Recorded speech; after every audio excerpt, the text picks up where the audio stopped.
कहूंगा, बाबा साहब आंबेडकर, आप सब 2 बार बोलिए, अमर रहे, अमर रहे। बाबा साहब आंबेडकर, बाबा साहब आंबेडकर, बाबा साहब आंबेडकर। हरियाणा के मुख्यमंत्री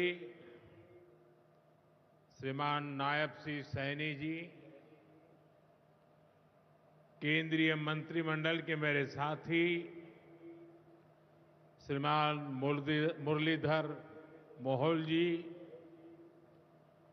हरियाणा सरकार के सभी मंत्रीगण, सांसद और विधायकगण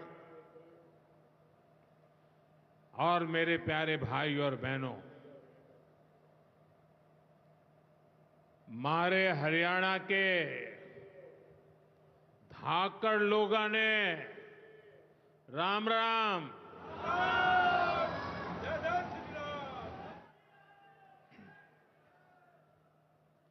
ठाडे जवान, ठाडे खिलाड़ी और ठाडा भाईचारा, यो से हरियाणा की पहचान।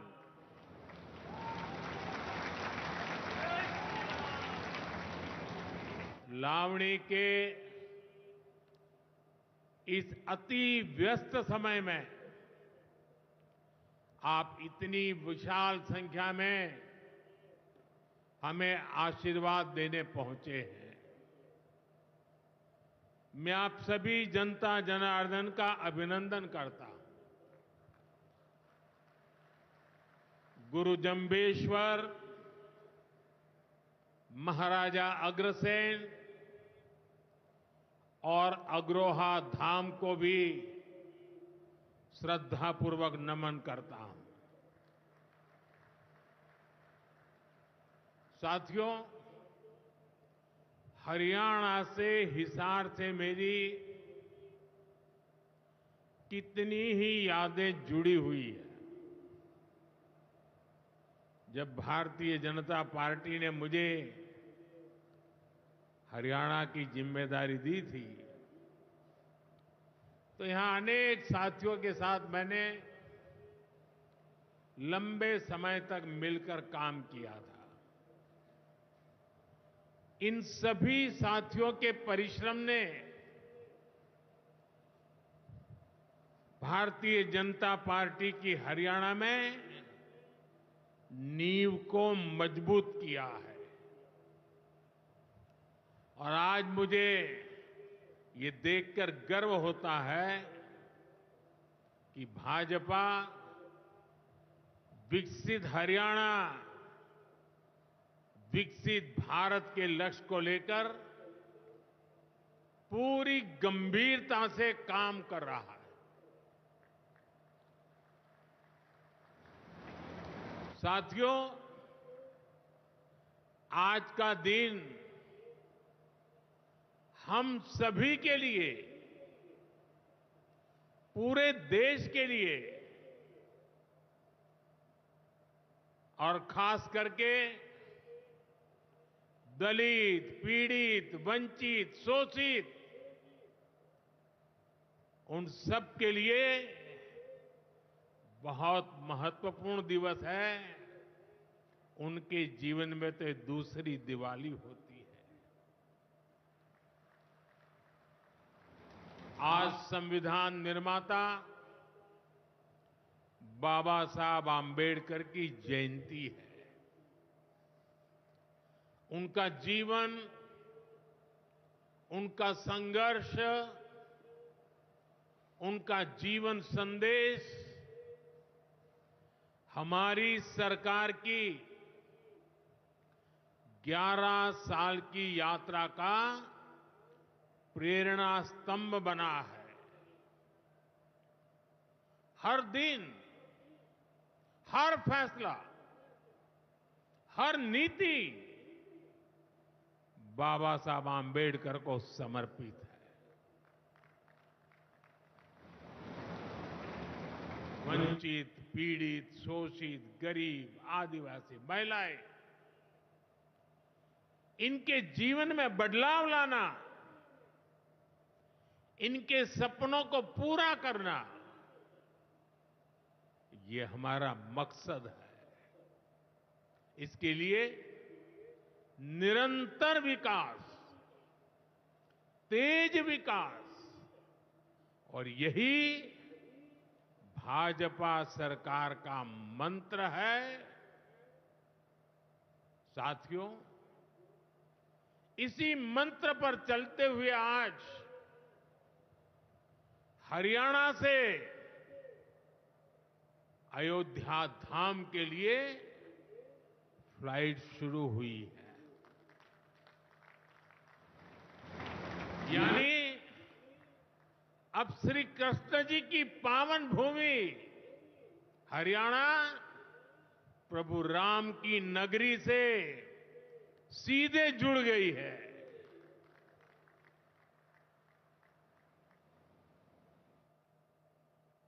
अग्रसेन हवाई अड्डे से वाल्मीकि हवाई अड्डे आज सीधी उड़ान भरी जा रही है।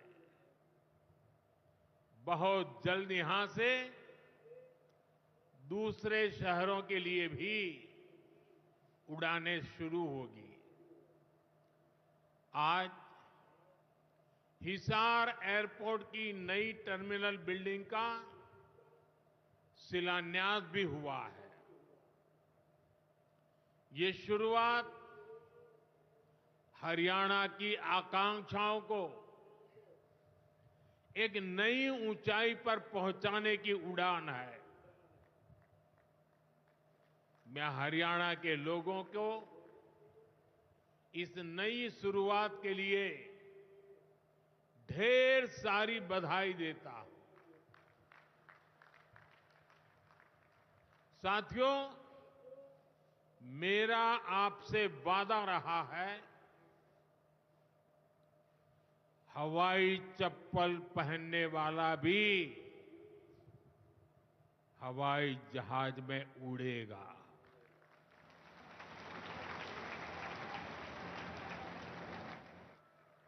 और ये वायदा हम देश में चारों तरफ पूरा होता देख रहे हैं। बीते 10 सालों में करोड़ों भारतीयों ने जीवन में पहली बार हवाई सफर की है। हमने वहां भी नए एयरपोर्ट बनाए, जहां कभी अच्छे रेलवे स्टेशन तक नहीं थे। 2014 से पहले देश में 74 एयरपोर्ट थे। सोचिए, 70 साल में 74। आज देश में एयरपोर्ट की संख्या 150 के पार हो गई है।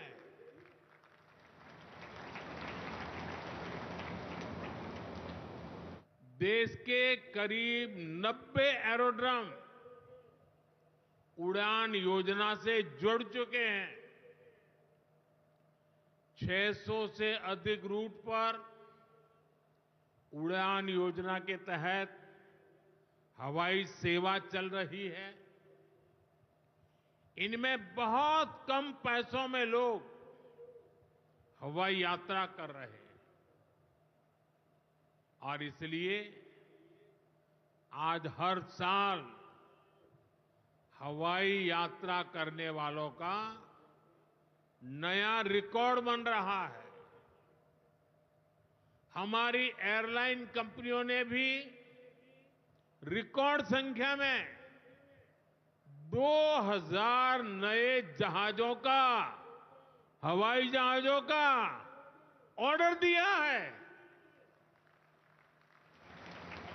और जितने नए जहाज आएंगे, उतनी ही ज्यादा नौकरियां पायलट के रूप में हो, एयर होस्टेस के रूप में हो, सैकड़ों नई सेवाएं भी होती है एक जगह हवाई जहाज चलता है तब।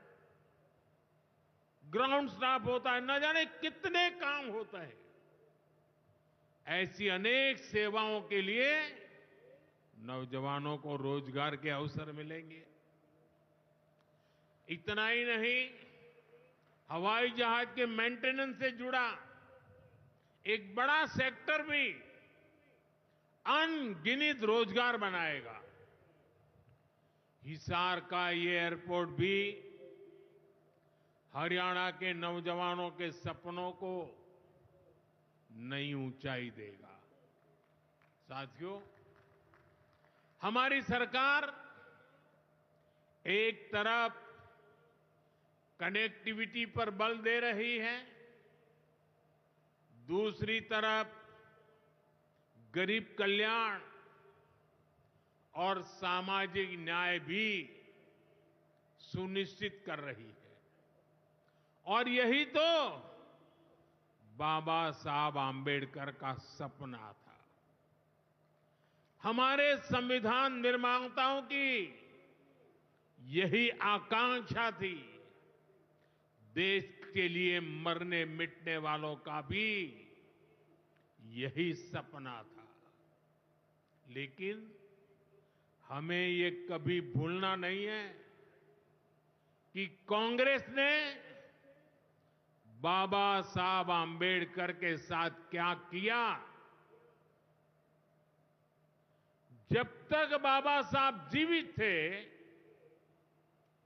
कांग्रेस ने उन्हें अपमानित किया। दो बार उन्हें चुनाव हरवाया। कांग्रेस की पूरी सरकार उनको उखाड़ फेंकने में लगी थी। उनको सिस्टम से बाहर रखने की साजिश की गई। जब बाबा साहब हमारे बीच नहीं रहे तो कांग्रेस ने उनकी याद तक मिटाने की कोशिश की। कांग्रेस ने बाबा साहब के विचारों को भी हमेशा के लिए खत्म कर देना चाहा। डॉक्टर अंबेडकर संविधान के संरक्षक थे। कांग्रेस संविधान की भक्षक बन गई है। डॉक्टर अंबेडकर समानता लाना चाहते थे, लेकिन कांग्रेस ने देश में वोट बैंक का वायरस फैला दिया। साथियों, बाबा साहब चाहते थे कि हर गरीब, हर वंचित गरिमा से जी सके, सर ऊंचा करके जिए, वो भी सपने देखें, अपने सपने पूरे कर सके। लेकिन कांग्रेस ने एससी, एसटी, ओबीसी को सेकंड क्लास सिटीजन बना दिया। कांग्रेस के लंबे शासनकाल में कांग्रेस के नेताओं के घर में स्विमिंग पूल तक पानी पहुंच गया, लेकिन गांव में नल से जल नहीं पहुंचा। आजादी के 70 साल बाद भी गांवों में सिर्फ 16% घरों में नल से जल आता था। सोचिए, 100 घर में से 16 घर में। इससे सबसे ज्यादा प्रभावित कौन थे? इससे एससी, एसटी, ओबीसी सबसे ज्यादा प्रभावित थे। अरे उनकी इतनी ही चिंता थी आज जो गली गली में जाके भाषण झाड़ रहे हैं, अरे कम से कम मेरे एससी, एसटी, ओबीसी भाइयों के घर तक अरे पानी तो पहुंचा देते। हमारी सरकार ने 6-7 साल में 12 करोड़ से ज्यादा ग्रामीण घरों में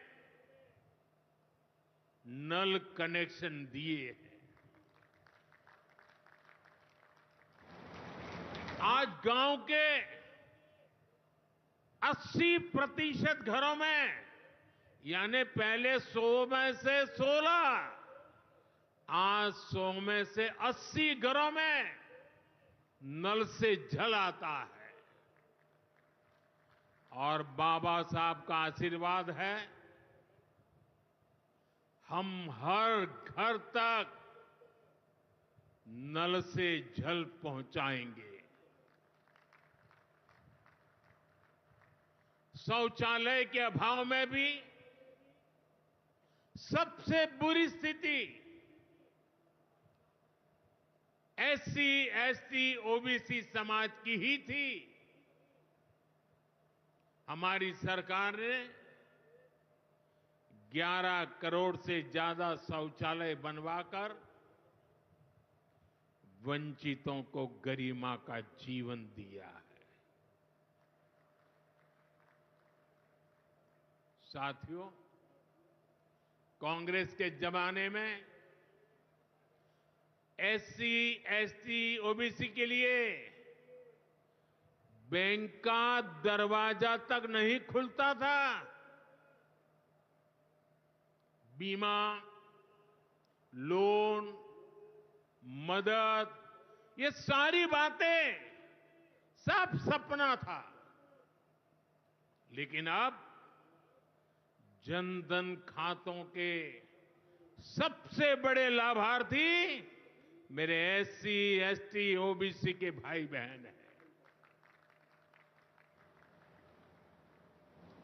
हमारे एससी, एसटी, ओबीसी भाई बहन आज गर्व से जेब में से रुपए कार्ड निकाल करके दिखाते हैं। जो अमीरों के जेब में कभी रुपए कार्ड हुआ करते थे, वो रुपए कार्ड आज मेरा गरीब दिखा रहा है। साथियों, कांग्रेस ने हमारे पवित्र संविधान को सत्ता हासिल करने का एक हथियार बना दिया। जब जब कांग्रेस को सत्ता का संकट दिखा, उन्होंने संविधान को कुचल दिया।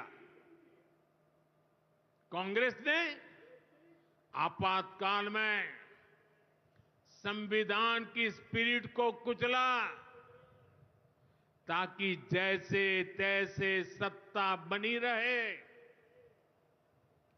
संविधान की भावना है कि सबके लिए एक जैसी नागरिक संहिता हो,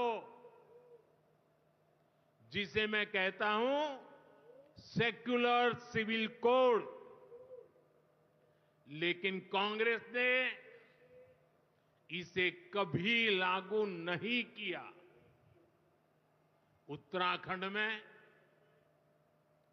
भाजपा सरकार आने के बाद सेक्युलर सिविल कोड, समान नागरिकता संहिता, ये लागू हुई। डंकी की चोट पर लागू हुई। और देश का दुर्भाग्य देखिए,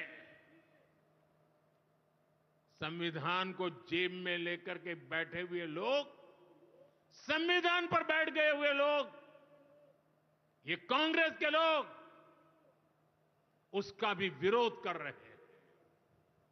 साथियों, हमारे संविधान ने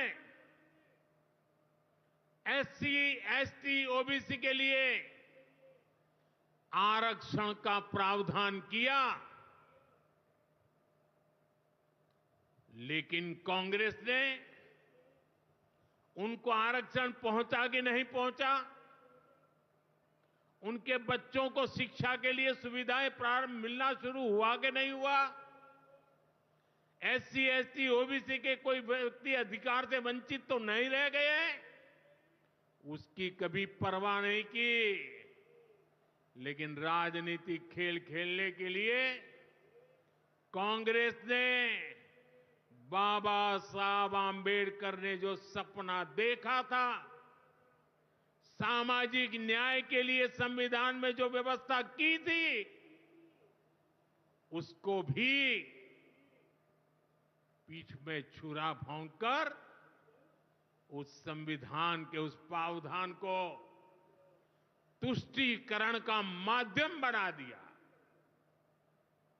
अभी आपने भी समाचारों में सुना होगा, कर्नाटका की कांग्रेस सरकार ने टेंडर में भी अब एससी, एसटी, ओबीसी के अधिकार छीन करके धर्म के आधार पर आरक्षण दे दिया।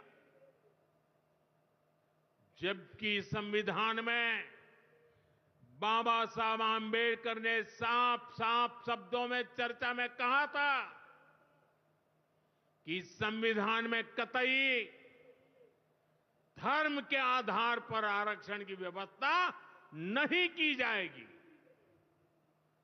और हमारे संविधान ने धर्म के आधार पर आरक्षण के लिए प्रतिबंध लगाया हुआ है। साथियों, कांग्रेस की तुष्टीकरण की इस नीति का बहुत बड़ा नुकसान मुस्लिम समाज को भी हुआ है। कांग्रेस ने सिर्फ कुछ कट्टरपंथियों को ही खुश किया है, बाकी समाज बेहाल रहा, अशिक्षित रहा, गरीब रहा। कांग्रेस की इस कुनीति का सबसे बड़ा प्रमाण वक्फ कानून है। देश आजाद होने के बाद 2013 तक वक्फ का कानून चलता था, लेकिन चुनाव जीतने के लिए, तुष्टीकरण की राजनीति के लिए, वोट बैंक की राजनीति के लिए 2013 के आखिर में, आखिरी सत्र में कांग्रेस ने इतने सालों तक चल रहे वक्फ के कानून में आनन फानन संशोधन कर दिया ताकि चुनाव में वोट पा सके। वोट बैंक को खुश करने के लिए इस कानून को ऐसा बना दिया कि बाबा साहब आंबेडकर के संविधान की ऐसी की तैसी संविधान से ऊपर कर दिया। ये बाबा साहब का सबसे बड़ा अपमान का काम था। साथियों, ये कहते हैं कि उन्होंने मुसलमानों के हित में किया। मैं जरा ऐसे सभियों से पूछना चाहता हूं, वोट बैंक के भूखे इन राजनेताओं से कहना चाहता हूं, अगर सच्चे अर्थ से आपके दिल में मुसलमानों के लिए थोड़ी भी हमदर्दी है तो कांग्रेस पार्टी अपने पार्टी के अध्यक्ष मुसलमान को बनाए। क्यों नहीं बनाते भाई? संसद में टिकट देते हैं, 50% मुसलमानों को दो। जीत करके आएंगे तो अपनी बात बताएंगे, लेकिन ये नहीं करना है। कांग्रेस में तो कुछ नहीं देना है। देश के नागरिकों के अधिकारों को छीनना और देना, इनकी नीयत किसी का भी भला करने की कभी नहीं रही, मुसलमानों का भला करने की भी नहीं रही। यही कांग्रेस की अच्छी सच्चाई है। साथियों, वक्फ के नाम पर लाखों हेक्टेयर जमीन पूरे देश में है, इस जमीन, इस प्रॉपर्टी से गरीब का, बेसहारा महिलाओं बच्चों का भला होना चाहिए था। और आज ईमानदारी से उसका उपयोग हुआ होता तो मेरे मुसलमान नौजवानों को साइकिल के पंक्चर बना करके जिंदगी नहीं गुजारनी पड़ती। लेकिन इससे मुट्ठी भर भू माफिया का कोई भला हुआ। पसमानदा मुस्लिम इस समाज को कोई फायदा नहीं हुआ। और ये भूमाफिया किसकी जमीन लूट रहे थे? ये दलित की जमीन लूट रहे थे, पिछड़ों की जमीन लूट रहे थे, आदिवासी की जमीन लूट रहे थे, विधवा महिलाओं की संपत्ति लूट रहे थे। सैकड़ों विधवा मुस्लिम महिलाओं ने भारत सरकार को चिट्ठी लिखी, तब जाके कानून की चर्चा आई है।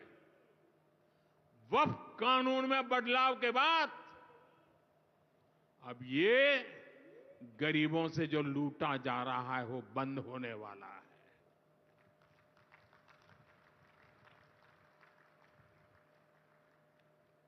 और सबसे बड़ी बात, हमने एक बहुत बड़ा जिम्मेदारीपूर्ण महत्वपूर्ण काम किया है।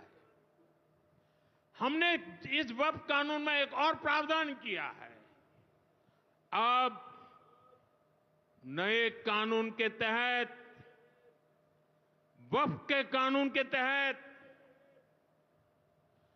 किसी भी आदिवासी की जमीन को हिंदुस्तान के किसी भी कोने में आदिवासी की जमीन को, उसके घर को, उसकी संपत्ति को ये वक्फ बोर्ड हाथ भी नहीं लगा पाएगा।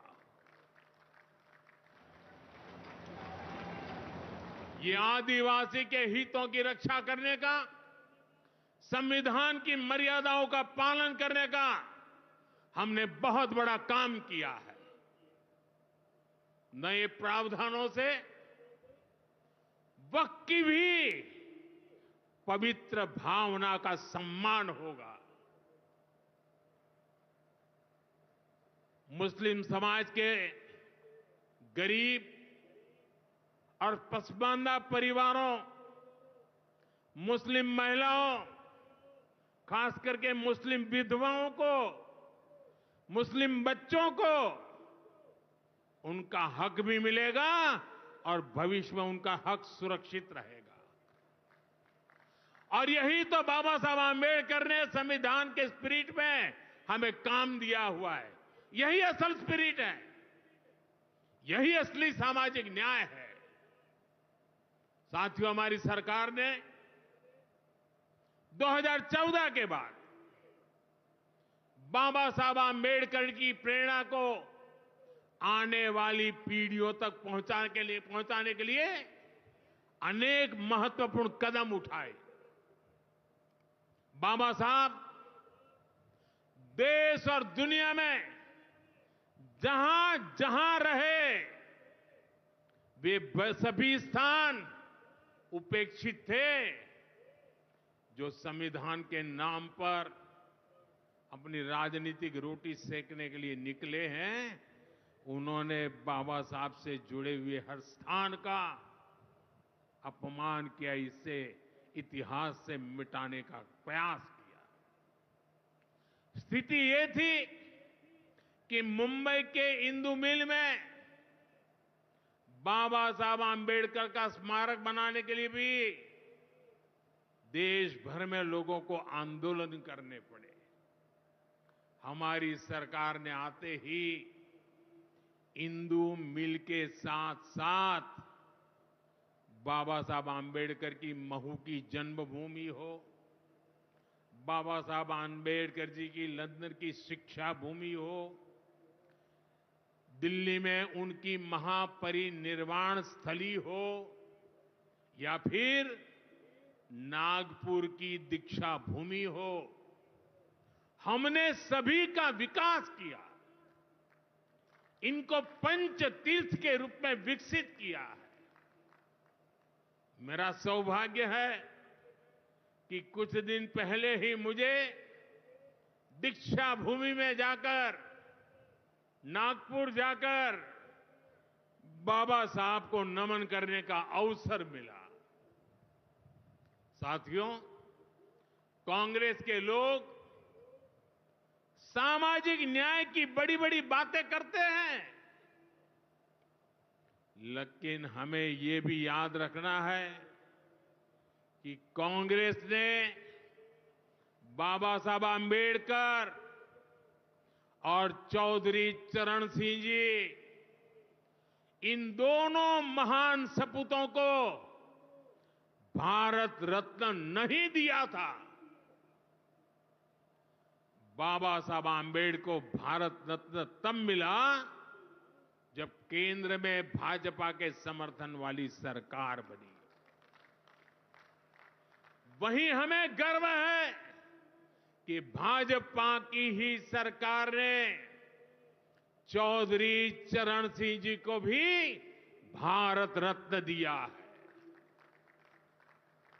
साथियों, सामाजिक न्याय के, गरीब कल्याण के पथ को हरियाणा की भाजपा सरकार भी निरंतर सशक्त कर रही है।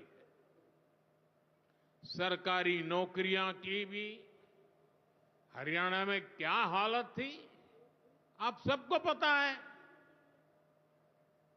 यूं किया करते, जे नौकरी लागनी है तो किसी नेता के गैल हो ले, और न तो रुपया ले आ, बापू की जमीन और मां के तो जेवर भी बिक जाया करते। मुझे खुशी है कि नायब सिंह सैनी जी की सरकार ने कांग्रेस की इस बीमारी का इलाज कर दिया।